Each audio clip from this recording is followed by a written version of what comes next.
Welcome back to the Hitting the Turnbuckle podcast. We're crossing that land back over to the extreme world of wrestling. We have had such ones like Shane Douglas. We've crossed over and spoke to him before. We've also spoke to Just Incredible before, amongst others. Now we're starting with a trifecta of ECW names, beginning with, well, the person that, if it wasn't for this man, there wouldn't be an ECW to begin with for us to celebrate and watch over the years. And that is Mr. Tod Gordon. Welcome to the show. Pleasure to be here. Thanks for having me. Thank you. And how was your Thanksgiving? Very, very nice. But I have a question for you first. Go. Did you look cheap by having Shane come on? Because you ask him one question and the whole hour's over. I had to have it into two parts. Actually, what but not it's not because of the way he answered the question, but what I like about Shane, just quickly side noting it, what I love about Shane is he's got this photographic memory where he can take you back to that arena, wherever we're talking about, he can take you to it. He'll tell you where the locker rooms are, where the restrooms are, where a vending machine was, and he puts all that effort into an answer. So it's worth two parts just for that. I think he spent 45 minutes telling you what his Thanksgiving was. He didn't spend. It wasn't Thanksgiving at the time when Okay. I had Shane. Actually, funnily enough, but we had a great chat, and the ECW ones have been great. Actually, just incredible. Devon Dudley as well has been on. We spoke a bit of ECW about with him. But just quickly, Todd, before we get to ECW, Devon Dudley has 6 kids, he does. 6 children. He Why does. was Bubba saying, Devon, get the rubbers?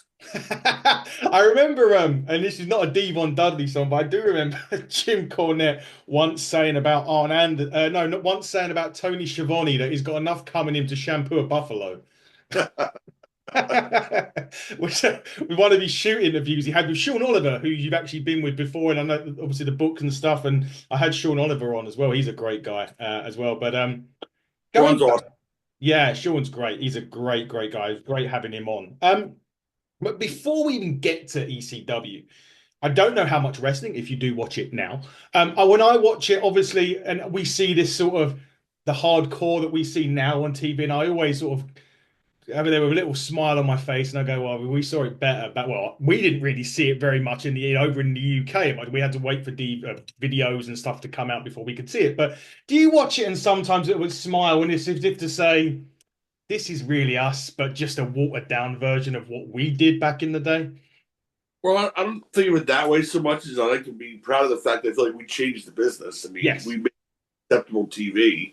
We made that acceptable in arenas and everywhere around the country. And I get more turned on by the fact that they're still yelling ECW at their shows, and it's 30 years later. That's absolutely mind-boggling to me. It is. It's crazy because obviously when it was the ECW, it got to a point, and I'm going to get to another point with one of the questions that I got asked in. But you know, the fact that it garnered so much from the fans, and as you say, you still hear ECW to the. I mean, I heard a chant over in the UK of ECW at an independent show when we That's were amazing. doing this. It's crazy, isn't it? But is it weird how, like, not saying ECW was a small promotion by any stretch, but the fact that a promotion that didn't say get to the heights of WWE, but has kind of had a longer lasting effect with an audience and appreciation from the audience more so. That must fill you with pride as well. It does, and it's like I said, it's amazing. And we were a small company for the Yeah. most part. Did we get the pay-per-view and do we have a weekly show? Yes, but believe it or not, we were still a small company. Everything was done, week to week, month to month, hand to mouth. It was, we were always fighting to like stay alive.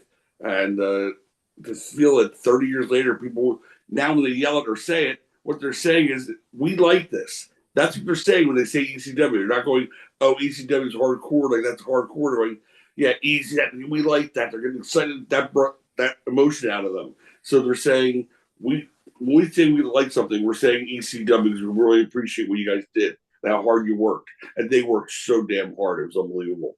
And that means the world to me today. And the fact that I can sit here and people even talk about it 30 years later, let alone it's such a mainstream kind of thing, is incredible to me. It is. It's amazing. It's amazing to see and hear still to this day. Obviously, I think it was 92.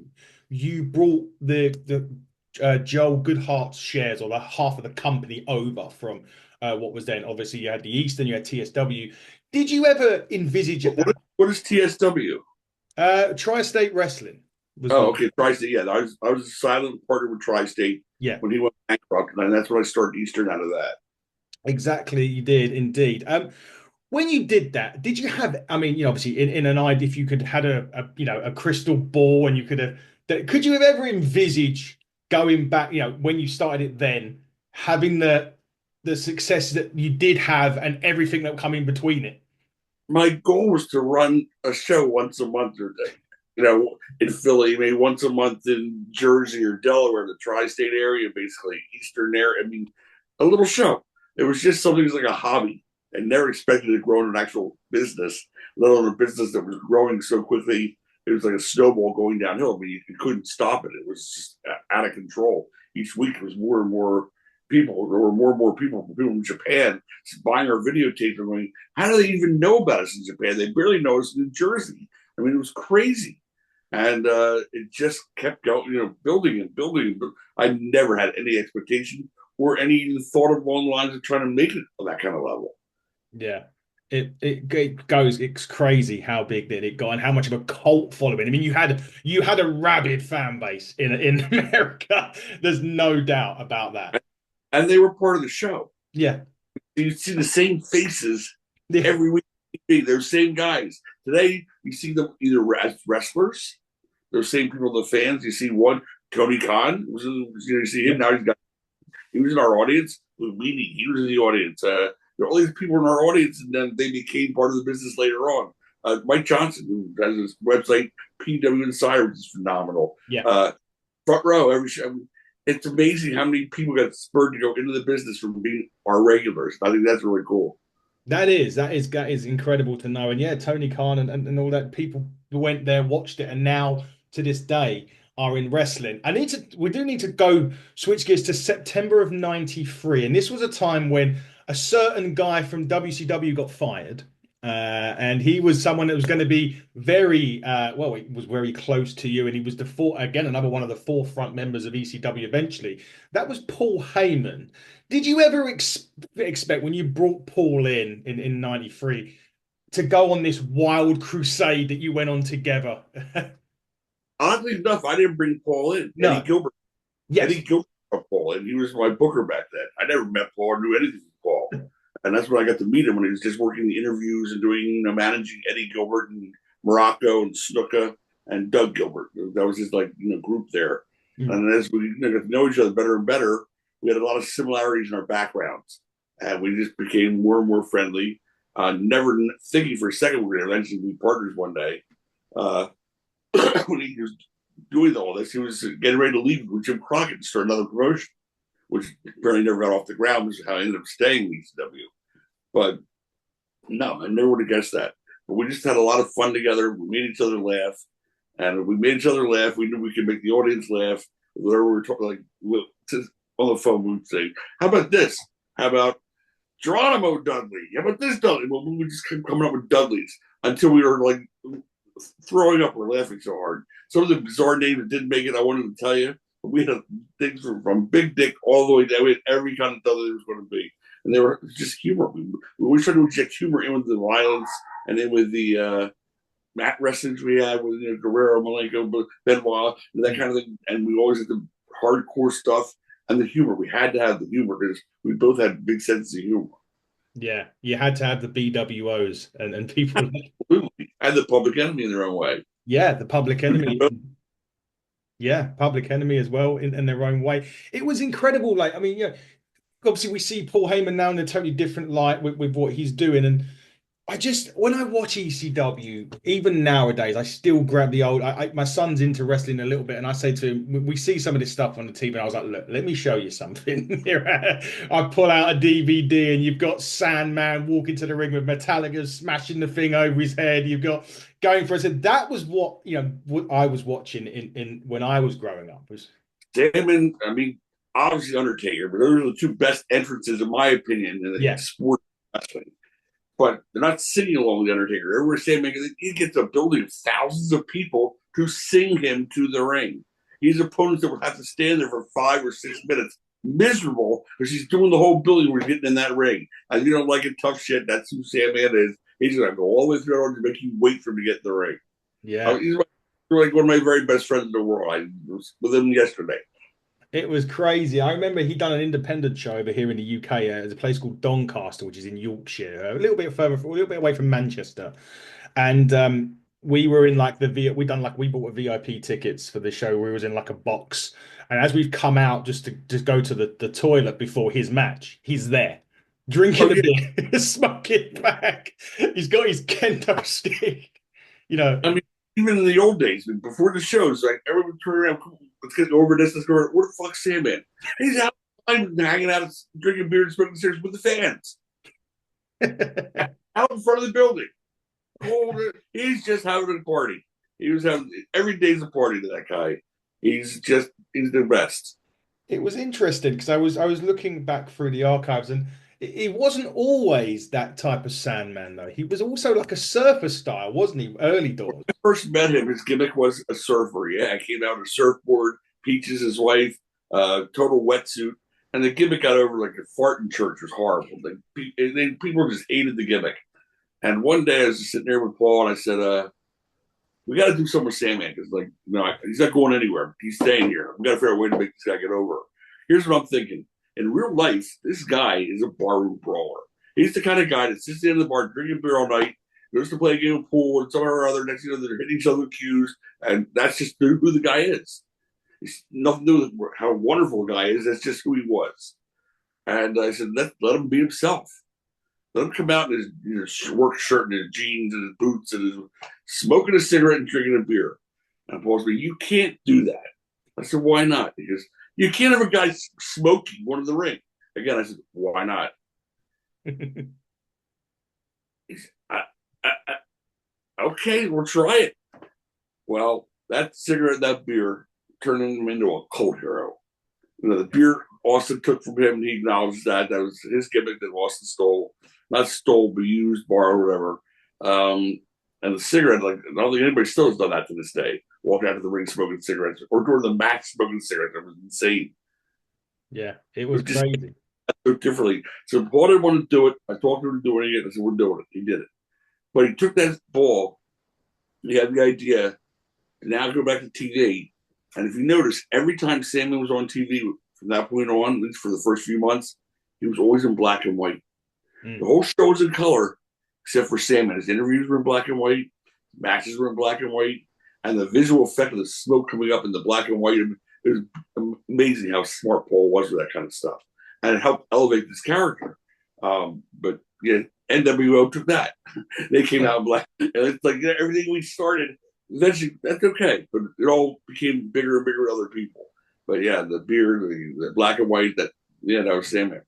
I think I always say that Sandman was the person that we sung the wrestling song before the singing the wrestling song was cool. Right. 100% correct. Yeah, I loved it. I used to love singing the Metallica and the Sandman song. Obviously, when every time you're on these shows, you always get asked about the one big particular moment which kind of put ECW on the map, and that was obviously the moment that Shane threw that title belt on the floor, the NWA title belt on the floor. I spoke to Shane about it, and he was like, he kind of said he didn't have any reservations. He was asked to do it. He was going to do it. How long was those conversations did you have about actually that particular moment? Was they brief? Were they long? Would you go in to and fro to do it? Or is it just, we're doing it? What happened was another promoter in the NWA, Dennis Carluzo, and Jim Crockett's in the NWA, and whoever the else may have been there, like 5, 6 guys. Then Crockett approached us. "You're the only person with TV in the NWA. None of us have TV.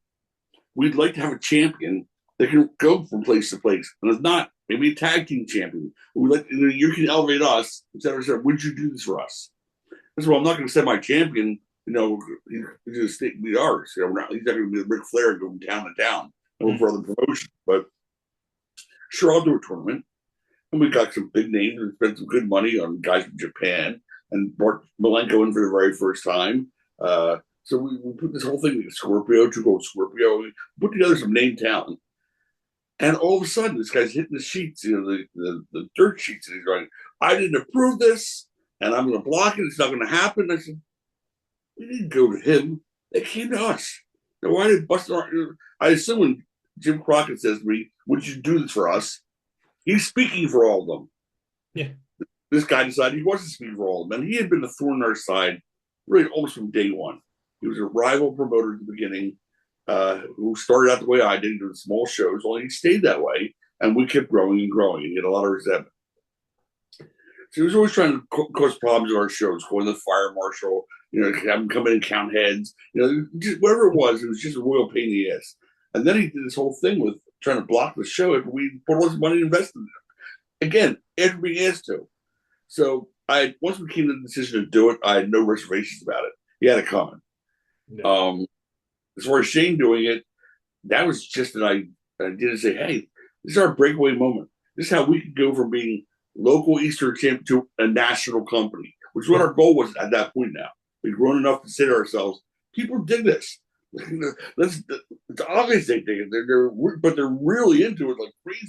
That's a small sampling. What happens when we get larger? Let's go national. Let's go make it extreme. Let's change the whole, the whole game. And there was no hesitation at all. No, and it was certainly something that it certainly put it on the map. That's for sure. Regardless of what rightly or wrong or whatever we want to say, it was done, and that was the kind of the birth of Extreme. There was one fact that I read. We're going to start throughout this conversation. I'm going to just do little facts that I've picked up, and I don't know if they're true or false, but I read it in 1995. Apparently, there was conversations of bringing Vader to ECW and having him actually lose to Taz, and it was something that he wasn't keen on. But was conversations with Vader ever happening? Absolutely never happened. No, never had a conversation with him. No. Never had a conversation with him. First of all, Vader and Too Cold Scorpio are best friends. Yeah. At Scorpion in Japan, he was like they were work together. They were like boys. Never would we brought him into the job to Taz. If we could have brought him in, I'd have pushed the shit out of him. Are you kidding me? I mean, this guy was a monster. He fit in perfectly there. But he was a lot of money and B, not interested. Really, I mean, we never really went after him, but Scorpio would talk to him. We were his friends, and really at that point, he was really not wrestling anywhere. Pretty much, he just was done. And we said, all right, we respect that. But I've never once ever had a conversation with Lou DePaul, certainly about putting Taz over. There we go. So that's one fact online that you read that's not true. So there you go. There you go. I want to talk rivalries a second with ECW because it was synonymous with amazing rivalries and captivating rivalries. One in particular I really love is Dreamer and Raven was amazing. It told a story. It was incredible. How did those conversations begin and how did it get set up between Dreamer and Raven? It started with Dreamer and Sandman. That was his first major feud. With one of the greatest angles, I think, of our promotion's time, which was the blinding of Sandman. Yes. That was just intense. I mean, we were just driving somewhere, to New York. Me, Francine, and Sandman were doing a convention in New York a couple of weeks ago. We were just talking about that angle and how the intensity of it still this day resonates with everybody, including ourselves. I mean, everybody in the business, the boys in the back, the writers, all thought he was blind. I mean, it really worked that well because we did things that hadn't been done before. Like, I'm in the locker room. He's blind, laying on the floor, and I'm calling him Jim. I've never called him Jim in my life. No one's ever called him Jim in his life, ever. He's been hacked since he was like 5 years old. We're Sandman as an adult. But Jim, that's his real name, but no one's ever called him that before.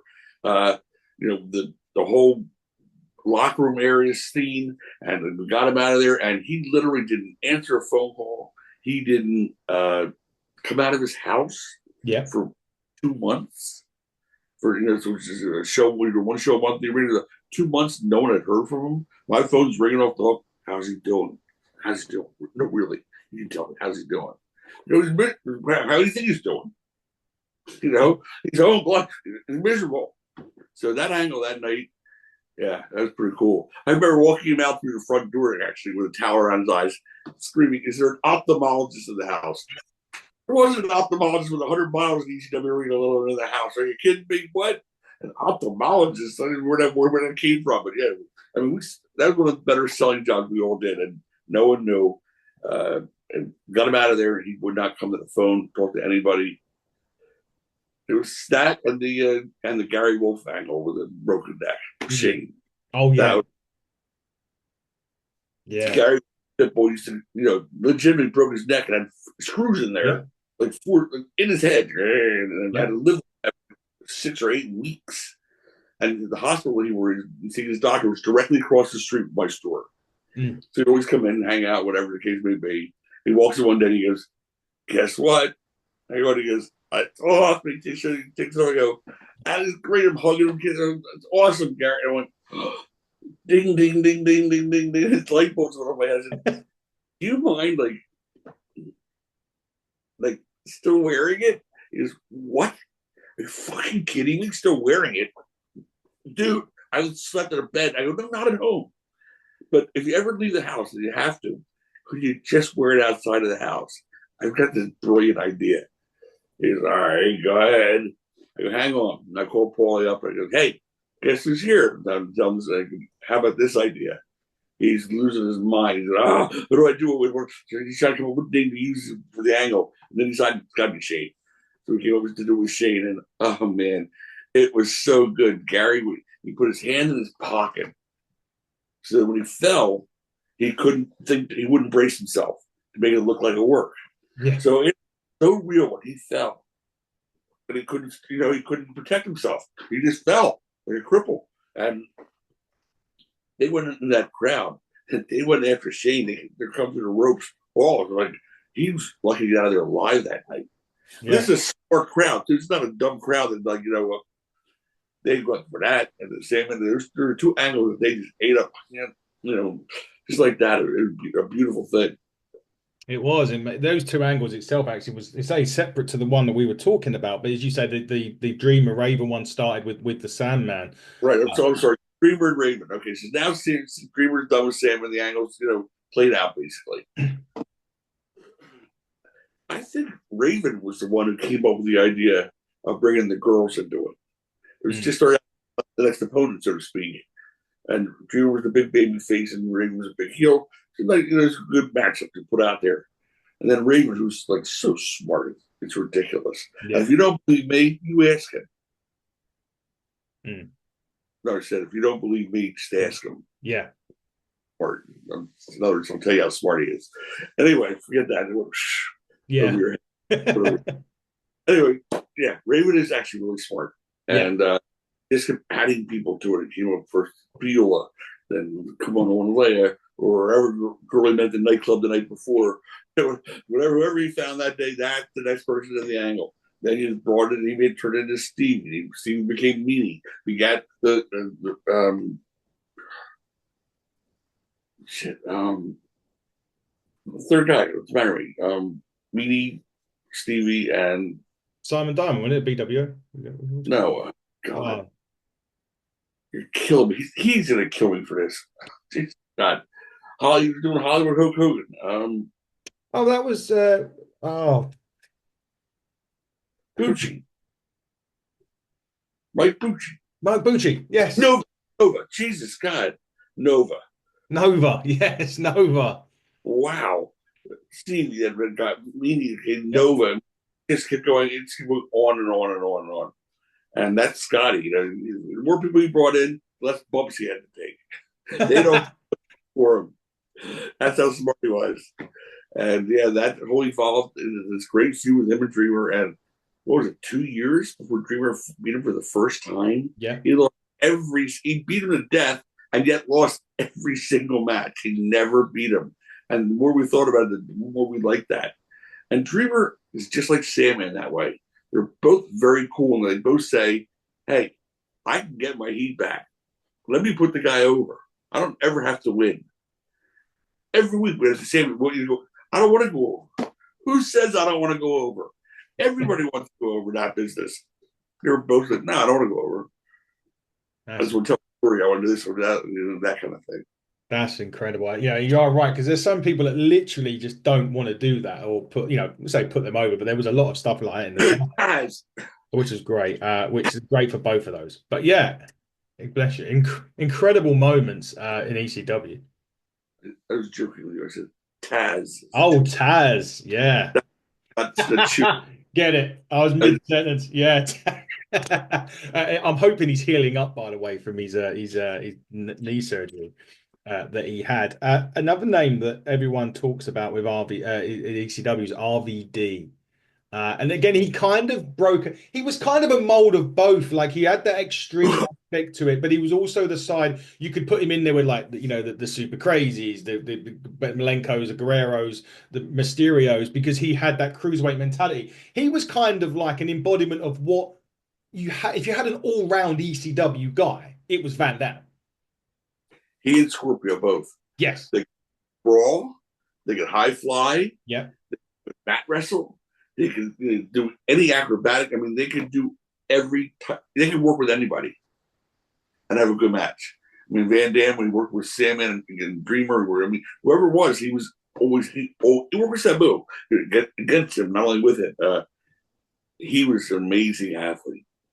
Yeah. Van Dam was He's incredible. still pretty amazing. He still does the thing with the legs on the chair, just completely split, where you kind of like go, ow, just watching him do it. It's like, oh man, killing me.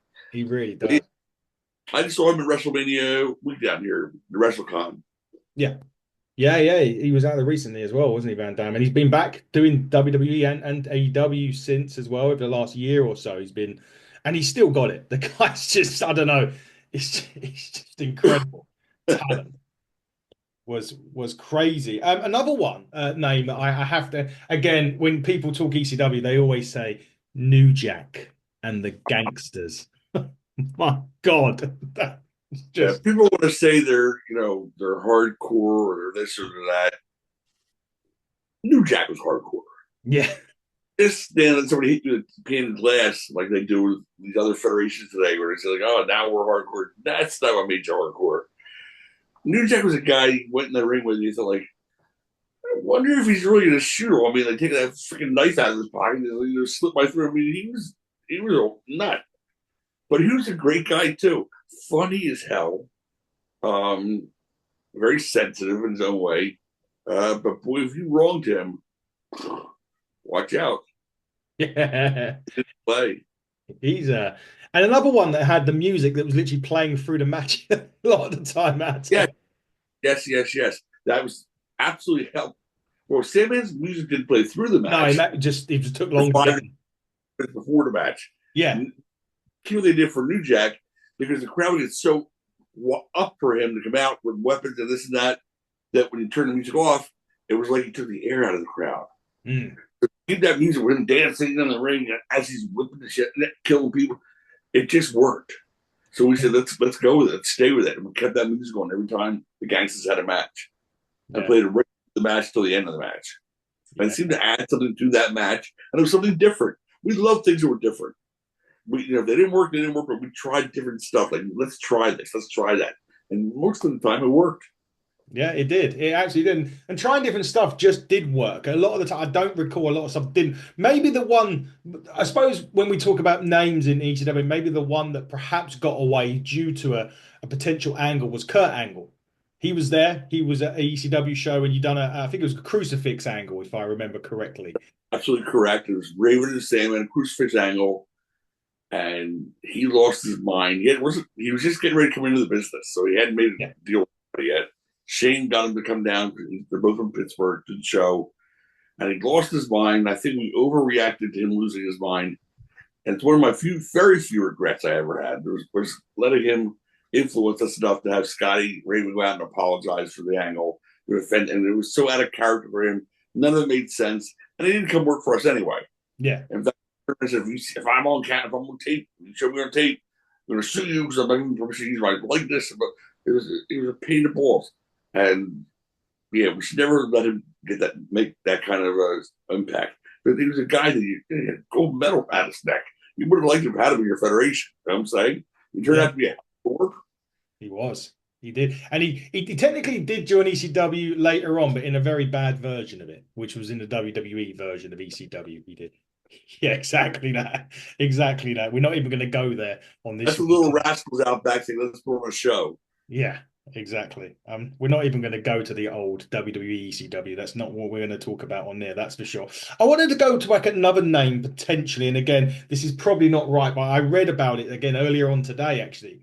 And this was in back in '92, and this was quite. I was quite surprised when I read the story because I was like, I could never see it ever happen. And the name that come up was someone else was the British Bulldog.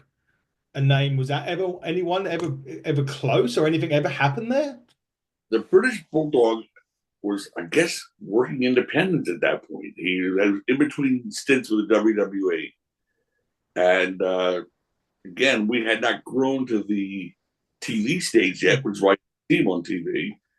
And we just showed a school somewhere in Newark, New Jersey, somewhere around there. And we came up with the main event of 100 Jimmy Superfly Snuka against the British Bulldog. We brought him in. I managed him that night, and Hunter Q. Robbins, the third, managed Snuka. And I had no business being a ringside, but they said you got to come out there because he wants somebody there to like. He feels like you're the owner. Like he doesn't want strangers next to him, so you can be trusted. Okay, So I went out there. I met second British Bulldog. It was the only time he worked for us. Hmm. He was a baby face, and he went over. And I again, like I said, I had no business being out there. It's like early on Eastern. Yeah. I still took a leg under the. Oh, by the way, I love Jimmy Snuka. Anyway, I still remember laying under the ropes going, hit me, stupid. I'm like, what? Oh, okay. Because I forgot. So I'm like watching the match, like staying in ringside going, this is awesome. It's like a fan of the front row. Yeah, Jimmy was phenomenal. But Bulldog did work for us at one show, yeah. He did work the one shot. That is a true story, people. Bulldog Yes. was in ECW. I'm glad that some of these are true. I'd wasted What time. Got one true and one false so far. I say I'm glad one got in because otherwise I would have been certainly would have wasted my time. So Bulldog was in ECW, at least one particular show. Another name that everyone again you've spoken about him already. Tommy Dreamer is the name. I mean, again, you sort of have if you have a dictionary and who's going to be ECW, it'd be him. I remember I'm sure was he getting whipped or something and one and he was like, I want please sir, I want some more when he kind of changed into that the innovator of violence and that. But he was just a guy that I just he just wanted to be kind of like the pretty boy initially, and then he changed and ECW was his home. It was like his home. he came in and didn't understand the first of all the Philly crowd, Mm, which was the heel. Philadelphia is a heel town. It always has been. And it yeah. always will be. They like the guy in football who leaves the guy laying on his back on the field as much as they like the guy scoring the touchdown. They like the heel more than they like the baby face.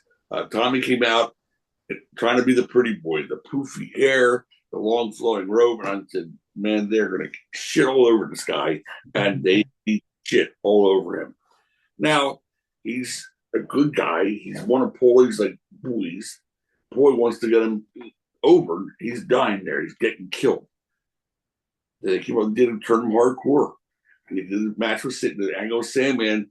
Singapore loser gets caned 10 times with a Singapore cane, which is very relevant at the time because that's when the Singapore cane was being used in Singapore to whip that kid who stole something or Yeah. this. So he brought the Singapore cane. He hit him 10 times with it. And yeah, he said, I'm out there with a microphone saying, Tommy, stop. That's enough. That's enough. And he's going, no, Todd, get away. Please, sir, I'd like another. And he took those 10 wet lashes. And you can see the video. I mean, you can't fake it. Look at the video. His back looks like somebody took a knife to him, a machete. I mean, he got destroyed that night. I hate to even watch it. It was like hard to watch. Yeah. But all of a sudden, sure enough, it all started to turn around going, Tommy's hardcore. People don't take beatings like that or the pretty boys. You know what I'm saying? And he turned his whole career around there. And man, they loved him for that. And the funny thing is, one of the things I said in my book about him was Tommy became so well liked in the locker room as years went on. They took more and more responsibility on that. If you had the wrestlers vote for a team captain, they would have voted Tommy Dreamer team captain of the ECW. Yeah, he was, and he was just epitomized everything. The heart and soul. I think he was like a heart and soul of ECW. Was kind of Tommy Dreamer. He was that guy. 93 or 94, Mr. Gordon. I would die for this company. I went, okay, calm down, like relax. But he would have said, then let's do the Daffy Duck bump. If you don't know what that is, Cactus Jack once after he'd done everything, he said to me, as we said to us, like the only thing left is the Daffy Duck bump. What's the Daffy Duck bump? You know Bugs Bunny? Mm-hmm. Yep. Okay, we're cartoon. Bugs Bunny and Daffy Duck are trying to outdo each other to get into the circus and stuff, whatever it was.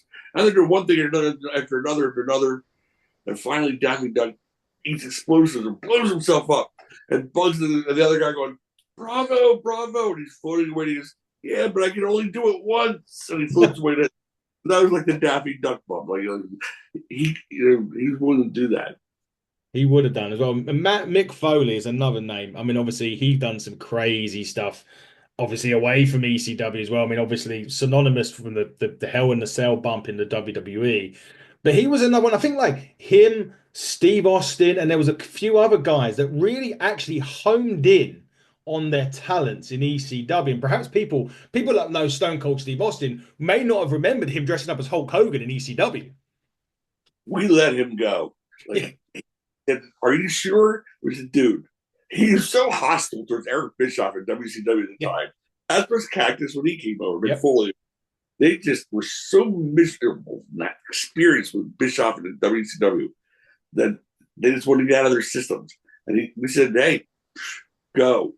He put Black Widow on to beat Bischoff because he got fired over the phone. Yeah. He was like a piece of garbage and never respected how good he was in the ring. He was a technician in the ring. When he got to WWE, it didn't take long before he got hurt enough that he had to just do the brawl, sprawl, and drink the beer. But before that, he was a top-notch wrestler. I mean, he and Pillman were amazing together. Yeah. Pillman's another one in ECW for a while there. Yeah. Just a lot of people walked through those doors that people didn't realize. Like a Pillman, like in Austin. A lot of people came through that door over the course of the years. Yeah. Scott Hall did as well once, didn't he, for a show? One Florida, yeah. Yeah. I remember he came out to the Fugees with one of my favorite songs, Ready or Not. I remember it. I love the Fugees. That was a great song. I used to love that. Going back now, as a question actually, one of my listeners rung in, and well, this didn't ring in. Sorry, they emailed in, and it said like, obviously we know that you obviously you left in '97, but they were saying at the time when the fall off of WCW started to happen. Obviously, Russo come in, Bischoff, it was falling apart. Do you believe at that point, even though you may not have necessarily been there, was there a chance that ECW could have perhaps had got to a level of not necessarily money wise, but competing with WCW in terms of look, they're falling off, we're going in the right direction? Could they have overtaken at one point WCW? Sure, if we had Ted Turner's money. Yeah, yeah. In a New York second, if we had Ted Turner's money. I mean, we're literally like, going, oh God, the next pay per view, how are we going to pay for that? We haven't paid for this one. It was like, it was a challenge. When you do a pay per view, you got to put X amount of money up front, hundreds of thousands of dollars up front. You don't get paid for your pay per view until like a month or so after the pay per view. Right. And the next pay per view to happen, you got to pay that up front. The next pay per view, it was impossible to maintain. Yeah, that was incredible. I mean, that's mad to have to pay, especially with like, as you say, you haven't got Ted Turner's or Vince McMahon's money, and you're having to pay up front for these shows to put on, and then you don't know if you're going to draw a house, let alone, you would have done, but the bottom line, you didn't know it at the time. Well, we knew we'd draw a house, but drawing a crowd for a pay per view is a whole different story. Yeah, I mean, we were known in Iowa and Wisconsin and a lot of the states where everybody's watching WWF and WCW. I mean, we weren't even put on TV there. Maybe we were some cable channel like 4 in the morning. I don't know, but there's no way we could draw enough to be able to keep ourselves afloat. Now, guess what? There's no internet then. Nope. If there had been internet when I was running ECW, I'd have been our house shows that we sold the VHS copies of, as we made them $2 a show. We'd have had 100,000 people watching that show every month. Definitely. There's no doubt. Streaming was available back now. Streaming. It would have. Wow. Yeah. Could have never ever run out of money if that was the case. Yeah, exactly. Now, I would have. there's no internet yet. No, I there mean, wasn't. I'm doing a Prodigy. There's a little Prodigy chat with a guy named Bob Ryder. Yeah. I didn't know what I was doing. I said, I don't understand. I'm talking, but you say people are hearing me. You just, yes, all over. They can hear you anywhere. I go, I don't. I mean, I didn't even understand yet. The whole concept of the internet was so new and so fresh. Yeah, had we been able to stream or something like that, we would never gone out of business. No, definitely not. To give you an idea of how difficult it was over here, we had to watch it a month behind. It was on a TV channel over here called, it's now defunct channel, called Bravo. And it used to be on at like 3 a.m. And it were like, so we had to watch, so we would like come in from a night out and be like, we need to get, we actually got to a point where we was going out to like pubs and clubs and that, and then look at our watch going, we got to get back soon. ECW's coming on. So we would come back, get our You food and go. you would get the weekly TV show. I don't know if it was weekly. It wasn't weekly. It was like a month. Say it was a month behind. It was. I don't even know if it was. If it was a weekly show or something. It was. Oh no, it was definitely ECW, and it was literally. We would literally say, right, we need to go and get our burgers or our kebabs or whatever we was getting. Leave the pub because ECW started in an hour. We want to get home and watch it. So That's awesome, and that kind of passion you're displaying right now. That means more to us, all of us. Everybody who performed there than you'll ever know, because that passion is what that fueled us. yeah, we And were these guys got staples in the back of their head, and then came back the next week and wrestled again because your passion, the fans' passion, they fueled that whole company. Yeah, I mean the fans were they definitely those I mean every fan did, but I mean those especially those hardcore lot that were there were just incredible. I mean I remember the one night stand. I know I didn't want to talk about the WWE version, but I wanted to talk about it briefly because they went crazy when those guys showed up in the Bischoff and everyone. I was like, are they absolutely sure they want to do that? Because it could have gone well, it could have gone, isn't it? They were rabid then, and it was like I was not a fan. I was worried, but I was like, there could be a riot here. Well, they kept them separated in that box, Yeah, and they had like enough of them there, including the big JBLs and yeah, the big boys there, and just to make sure things didn't get out of hand. But thank God they didn't. I was not there for that one. I was actually doing another show for at the Philadelphia Arena that night mm, or that weekend for another homecoming show. Francine, I think, put that together. yeah. And remember Terry Funk saying, yeah, he wanted to work the ECW show in the arena. He wouldn't work the WWE ECW show. And that meant a lot. Steve Austin, Terry Funk was like God to me. Mm. Yeah, he was great. I was going to say he was the next name I was going to talk about. Terry Funk in ECW. He was Really. just amazing. He was doing moonsaults at 60 years old, for Christ's sake. Yes, he was. And you know what? God bless him. He wrote the forward to my book. That meant Yeah. so much. I've never seen him write a forward to anybody else's book. That meant the world to me. Terry Funk, I'm so indebted to him. Without him, you don't know who Shane Douglas is. You don't know who Sabu is. You don't know who Public Enemy is. He made each one of them a star by working with them Yeah. and elevating them. He He was was the great. best. He was And he was also like, he was great in the locker room. I remember one time he's in the locker room, guys are like, oh, I think I broke my shoulder. I'm not sure. He goes, well, did you rent a car? I was like, what is, come here, come here, come here, come here. He bring me around. Listen, when you go to do a wrestling show, you rent a car, you get the insurance. If you get hurt, you drive it into a dadgum stop sign, and they'll take care of your injuries. And we're like, what? And that was Terry Funk. Get the insurance, drive the dadgum rental car on a stop sign, and whatever hurt you that night, they'll fix it for free. That's but it's actually really, really brilliant when you think about it, though, isn't it? And it's very ECW. Yeah, if you're going to pick anything, the story that epitomizes ECW, that one is just, quite frankly, incredible. I wanted to talk because we've actually got coming up on the show in a week or so. We've got Francine coming on. She's coming on the show here. She's the best. And by the way, when she comes on, will you do me one favor? Mhm. I'm going to tell her this. Just say, is it true that Sandman got you off the pole? Sandman got you off the pole. All right. Okay. I'll ask It her. drives her crazy because every time we do group interviews, Simon always says, I got her off the pole. She was a pole dancer, and then I got. Not, of course, that wasn't true, but it makes her crazy when you say it. And if you say that to her, you'll get a great reaction. I will get. I will definitely ask that question. I've written it down now. But I want to talk because a bit about Francine and Beulah and people like that in ECW because a lot of people like when people say the women in wrestling they always talk about the women's revolution and 2012 TNA and I sit there and go no, Francine was getting power driven through a fucking table in '92. Right. By the pit bulls, like boom, like she would Yeah, take off anytime, anywhere. She was amazing. She is the queen of extreme, she is. really.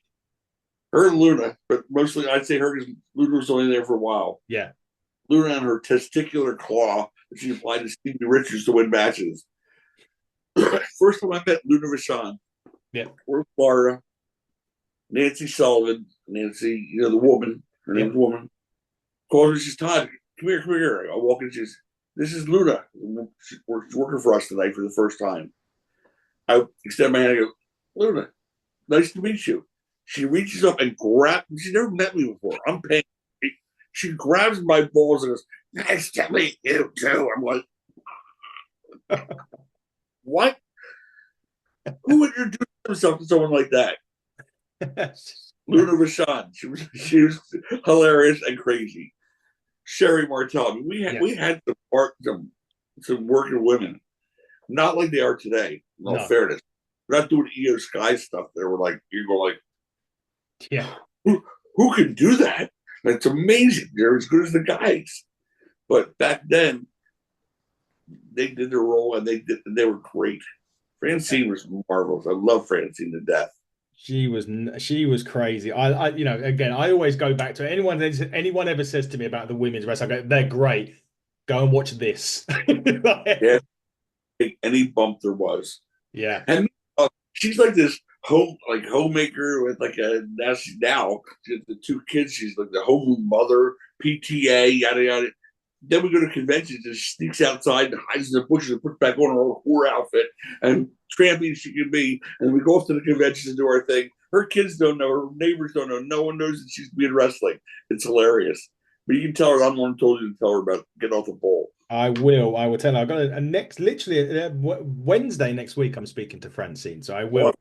I will Awesome. definitely say that to her. I'm actually another guy we've got coming on in January, actually, and I'm thinking maybe I don't say underrated because he's not necessarily a name that a lot of people would. If I said the word ECW, he wouldn't necessarily be one of the first on the lips that I'm going to say. But he was really important for me to get on, and that was CW Anderson, and we've got him on in January. I'm really looking forward to it because I think he was a bit. He goes a bit under the radar a little bit, but he was really important in ECW.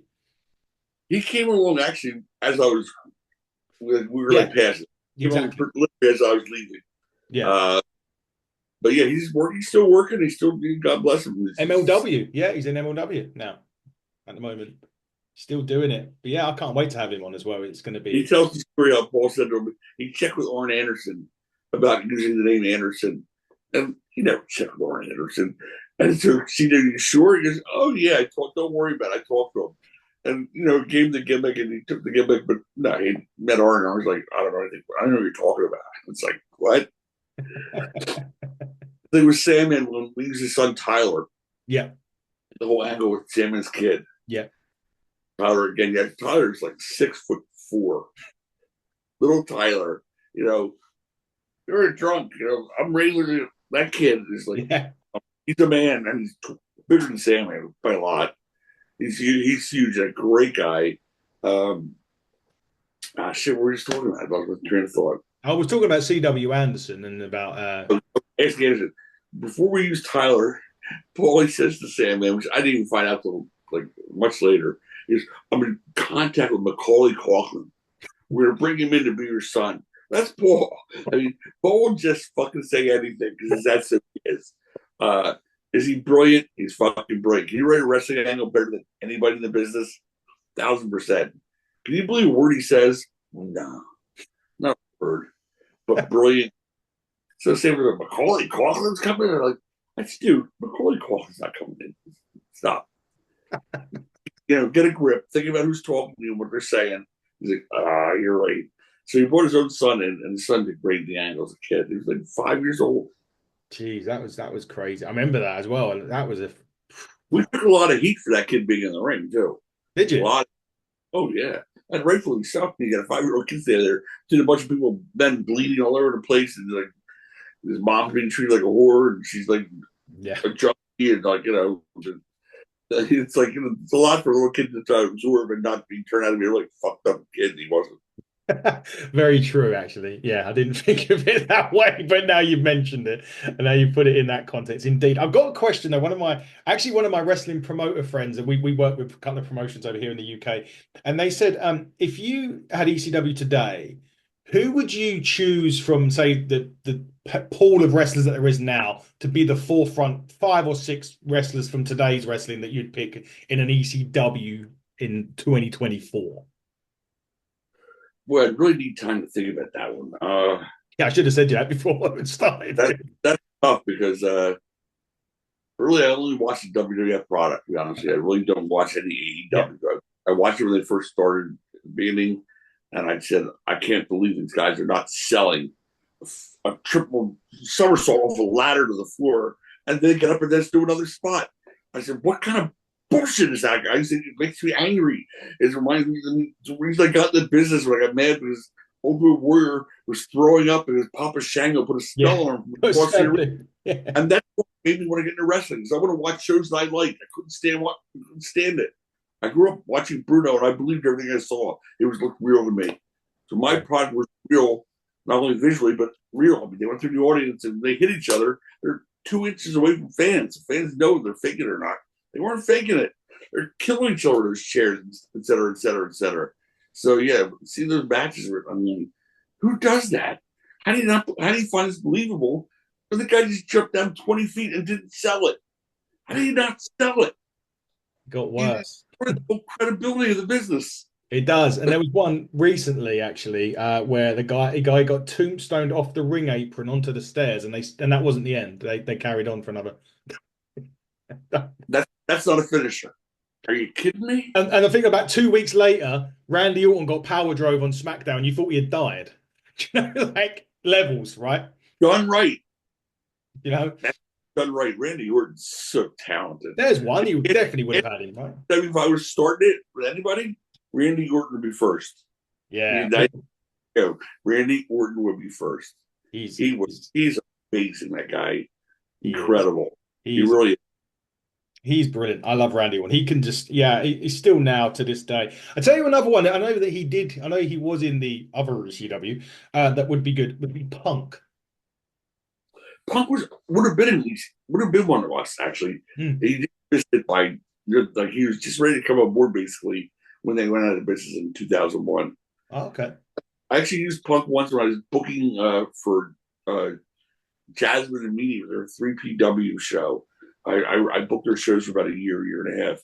And Punk was on one of those shows that night. I saw right away this guy he had something. I know it. Yeah. But yeah, he would have been a great ECW guy also. Yep.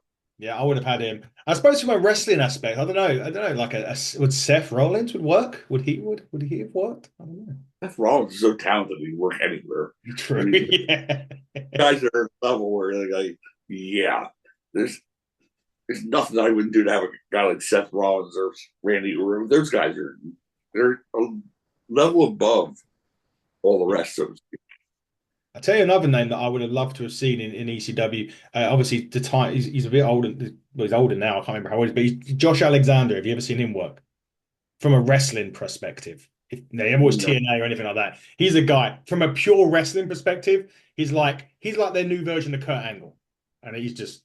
I would, if I was starting a promotion, he'd be one of the ones on my list. But I've never. Yes, I don't know him, so I can't comment one way or another. But yeah, Yeah, I'm sure if you're saying that, I believe you. You know, obviously. yeah, definitely. I mean, He'd be brilliant. both WWF and WCW didn't believe that anyone who wasn't a giant could get over. That's So right. we got Eddie Guerrero and Dean Malenko and all those guys so over that the fans are crying when they left our federation. Crying Yeah. for the match. Are you kidding me? These are hardcore fans. They're going blood, table, blood. And then they're crying. These guys are leaving. They never use the table or any chair or any of that stuff in their matches. No. So all of a sudden, Eddie's a champion. Benoit's a champion. Rey Mysterio's a champion. Yeah. Guys they wouldn't even hire, they find it like, oh, we just didn't know how to use them. Yeah. I see how to use them now. Yeah, they did. That was my other point I was going to make quickly was that you all had the hardcore aspect to ECW, but you still had fantastic wrestling on there as well. And you picked the guys there that was there, the Malenkos, Benoit's, the Guerreras, the Rey Mysterios, and Psychosis and people like that. I remember watching Rey and Psychosis go at it on an ECW show once. Phenomenal, absolutely phenomenal. That was, I remember, yeah, it was November to Remember. Yeah. 1995. Yep. And one other match, and Paul's like putting the list of ideas. And then you and Fonzie, I go, we're not following Rey Mysterio and fucking Psychosis. Are you insane? They didn't do it. Their finish was like a moonsault from the top of the stage. Yeah. I threw a tape. I said, we're not following that. And we threw our asses off for like a year to get to this match. There's no way we're following that. All right, now we're following Salmon and Scorpio against the Public Enemy, which was still a great match, but it's humor. They're down to dance off. We'll follow that. And that's what we did. Yeah, I think that was wise. Definitely a wise choice. As we start to wrap up, Todd, there's a few more bits I want to get on through. One of them is, I told you before, I'm going to give you a list of names of ECW. We spoke about a lot of them, to be fair. And I just you can just tell me the first few things that come into your head when I mention a name. I don't know if Sean Oliver played this with you or not. I can't quite remember.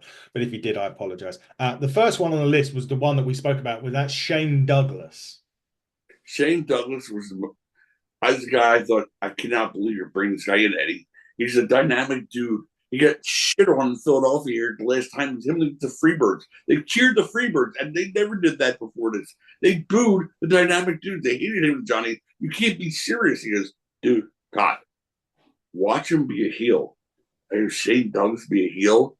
Where's he going to bring a skateboard out and hit through his head and skateboard? He goes, trust me. I said, all right, I trust you. You're my booker. I trust you. Where was he right? Yeah. Who was Shane talented? Oh my God. And give him the microphone. Oh my God. He was talented. Yeah. He do it all. He still can. You just can't shut him up. I just, why do you think he never, say, made it in the WWE or that? Did they not know how to use him? Did they just not believe in him enough? Because he's there. He was talented. The WWE, he had hurdles. He had the clip to go through. Yes, he did. Yeah.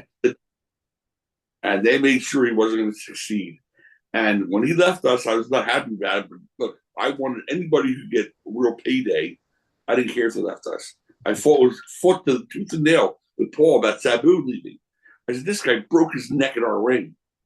Broke his freaking neck. Yeah. If he can go make $200,000 a year instead of $30,000 he's making now, how can we dare to try to stop that? He goes, that's disloyal. I go, no, it's not disloyal. We fought up hand, tooth, and nail about Sabu. Anyway, I always felt like if these guys can make it, I mean, a real living, more power to them, and God bless them. I'm glad I had any part of that. And I thank them for what they gave me. That's where he and I were very different that way. But in terms of Shane, he went there to give him that teacher gimmick. Yeah. And I don't know, it was like 4 or 5, 6 months later, I called up J.J. Dillon. I hung out with him where Shane would come in for one night. I said, JJ, can I talk to you about Shane? And before I said another word, he goes, you want him back? You want him back? You can have him. You get him back right now. I said, wait, what? He's under contract. No. You want him back. We'll get, I was like, yikes. Whoa. Did he have heat over there? I said, yeah, I want him back. The guy's great. They came back there so fast, they never hit us. Wow, that is. I think that's a talent that they could have. He could have. Well, he was a star in ECW, no doubt. Yes, and he should have been because but there were certain people there who were make sure that didn't happen, and they had the power. There's a group of 4 or 5 people had the power there over everything, and they made sure Shane did not get over. And interestingly enough, NWA did invite Shane to their 76th anniversary because they done it at the old ECW. They did not invite him. He told me. Oh, so they got so. Here's the interesting thing. So obviously Shane said that, Billy Corgan on the anniversary got the microphone and said we invited the person that threw the title in the bin, and he didn't show. So there we go. So it's I can't believe you said that because I called Shane up. I said, dude, how are you not going to be part of that big show, the 75th anniversary in Philadelphia? It's a natural angle. It's going to be yeah, bringing you through the bell. I mean, come on. There's a natural there. You were yeah. the order champions. He goes, they never called me. I Wow. said, me, dude. I said, that's money for them. Yeah. In fact, I contacted, it was a Lou D'Angeli who worked for who's the guy with who was working with Corgan. I thought it was Lou D'Angeli, but I'm not sure. I Oh, said, yeah. who played the sign guy Dudley? Yeah. I said, why didn't you tell him to bring Shane in?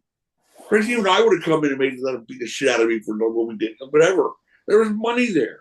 It's a Yeah. money, easy money angle. That's Instead, they really broke Blue Meanie to go, ooh, yeah. whatever. Yeah, and the announcement that wasn't the announcement. They was going to make an announcement, and it wasn't an announcement, and it was kind of I don't know. But yeah, I was surprised. I'm because they did it. They did say actually on. I think if you go on, if you ever watch NWA, and you can see it on the 76, he does say that he offered a chance to bring him in. He offered Shane the chance to come here, and he turned it down. Well, according to Shane, that never happened. Because I was going to say to Shane, why don't you call these guys? There's got to be a good payday in there for you. Yeah. You know, a lot of all these guys pretty much. So I said, look, call them up, get you do it. He goes, nah, they didn't contact me. I'm not contacting them. Wow, interesting times. Well, that's interesting. Another name on the list of, and we've spoken about him a lot, but if you had to describe Tommy Dreamer to us, how would you do Who's it? covered that? Yeah, we've covered He that, came so I'm not as a gonna. pretty boy, Yeah, left as a superhero. Yeah, it's all good. we've done all that. We've done the Sandman. We've done Francine, Raven, New Jack. They're all here. But the final question for you, Todd, and it's a question I did pre-warn you about at the start of the show, and then that was before we actually even hit record, and that was I want you to give us your ECW Mount Rushmore, 4 or 5 names that basically put ECW on the map. Terry Funk, Yeah. Sandman, Sabu, Shane. And you forgot yourself as well on there because it No, worked for you. It worked for you. Oh, one other guy I forgot to figure. Joey Styles. Joey Styles. God bless Joey Styles. Walked into the locker room. Here's this nerdy looking guy with the big glasses sitting there in his freaking underwear. I've never seen the guy before in my life. I said, excuse me, uh, dude. He goes, yeah. I said, the fuck are you doing in my locker room in your underwear? Like, who are you? He goes, I'm Joseph Bonzi. You were Baltimore. You come down and try it. So he didn't tell you. I go, nah, he didn't mention you to me. He's right. I'm just going to try to do the announcing. I said, all right, relax, calm down. Like, easy. Put your pants on. He's, that was my introduction to Joey Styles. Joey Styles is awesome. Yeah, he was great. I love Joey Styles. A great commentator. Brilliant commentator, by the way. Find anybody who can do a show like that by himself without a color commentator. That is it. And that was what was so unique that he done the whole shows on his own without And any. you don't realize it until you're like, wow, that Yeah, was impressive. You know? that was By the incredible. way, Valor, do you know Valor Wrestling? Hmm. VALOR, Valor. Yeah, I've heard of it. Yeah, yeah. I'm their new commissioner. Okay. Follow them. They're going to grow. There's people from ECW who are going to infiltrate this federation. They're going to grow their wrestling in a lot of different countries right now. Check out their Facebook page or their website. I think it's a Facebook page mostly. These guys have something that they don't even realize they have, and they're your neck of the woods, not mine. But I'm just telling you, check it out. Valor. Okay. Interesting. I will do that. Before we go to Todd, if people want, is the book still available to buy? It is still available to buy. I think they haven't gone paperback yet. They're still in the hard cut. But yeah, books available to buy. I appreciate that. Go Todd is God, Amazon, any bookstore. They're supposed to be available over there like a year ago. Whether it is or not, I think I know. I have no idea. But there's some stories in there. Can I give you one before I go? Absolutely. Yes. Yes. All right. One story from the book is a Sandman story. We stayed in the same hotel every month. ECW Arena shows, which are big shows every month. Me, Sandman, Two Coat Scorpio, and Bill Alfonso, the four of us were best friends. And oddly enough, still are. 30 years later, we still talk every week. 30 years later, the four of us. Okay. We're sitting there drinking, smoking, hanging out in the hotel room. Sammy goes, yo, is this room 815? We look at the door, we go, yeah, why? He jumps up, runs to the corner of the room, and starts pulling the curtain up. The carpet up. I said, dude, what are you doing? I gotta pay for this shit. Why are you ripping the hotel up? What's the matter with you? He says, wait a minute. Pulls up and pulls out 8-bag of Coke. I go, what? How the fuck? Now we've been staying here every month. He put it there 6 months before that and forgot for the last 5 months he did that. He was flying back to Utah back then, and he didn't want to take it with him, obviously. So he put it in that under the carpet and just remembered. And he goes, Scorp, follow me. Okay. Scorp goes with him. Me and Fonzie trotting right behind him. We can start walking down the hall of the elevator. There's this giant planter, like an urn. He Scorp, help me get this. And the two of them together go, the lift is bigger, and he goes, I've got another one. He had planted 8 balls of cocaine all over his hotel. We're falling on the floor. We're laughing so hard because he's so fucking insane, and he's such a fucking amazing friend. That, yeah, he's pulling out bags of coke all over the hotel, and he'd stash it. I'd forgotten 5 months in a row that we'd stayed there. He forgot he'd done it. And the room number 815, it made him go, "Oh yeah, 815, that's it." And it spurred the memory. That's just one story from the book. There's a lot like that.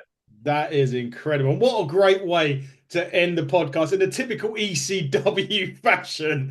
That is, Todd. It has been. I could talk to you for hours, man. But obviously I could. But it's quite late over here in the UK. I'd love to have you back on and do some more stuff with you. Appreciate it. It would be great. Guys, you can buy the book. It's on what's called a Kindle. You probably can't see it, but a Kindle version of his book is on Amazon. Go and get it. There's an audio version too with Sean. Sean Oliver. doing the Sean Oliver, yes, he's on. He is doing it. It does say that on there. So get it. If you haven't got it, get it. It is. I love it. I've got it somewhere upstairs. Actually, I haven't read all of it yet. I'm going bits through because I love wrestling books, all biographies and stuff like that. And something like that with ECW. If you're an ECW fan, go and get it. And I've just looked up Valor Wrestling as well, funnily enough, and I'm going to take a look a bit more into that as we over this evening. But Todd, it's been awesome. Thank you, brother. I appreciate you very much. Thank you so much, guys. Don't forget, coming up on the show, like I said, we've got Francine and we've got CW Anderson as well. So you ECW fans are in for a treat. Check out the back catalogue, which does include obviously Shane Douglas, and yes, he talks for 3 hours. It's one bit on there. As long as we've had obviously Eric Bischoff, Vince Russo, a lot of people on the show. Just go and check out the back catalogue of the show. But Todd, it's been great. And well, until we get back to a land of extreme guys again, he has been Tod Gordon. Todd is still God, ladies and gentlemen. I have been Adam Cousins, and you've been watching the Hitting the Turnbuckle podcast. Till next time, everybody, buckle down, stay safe, goodbye.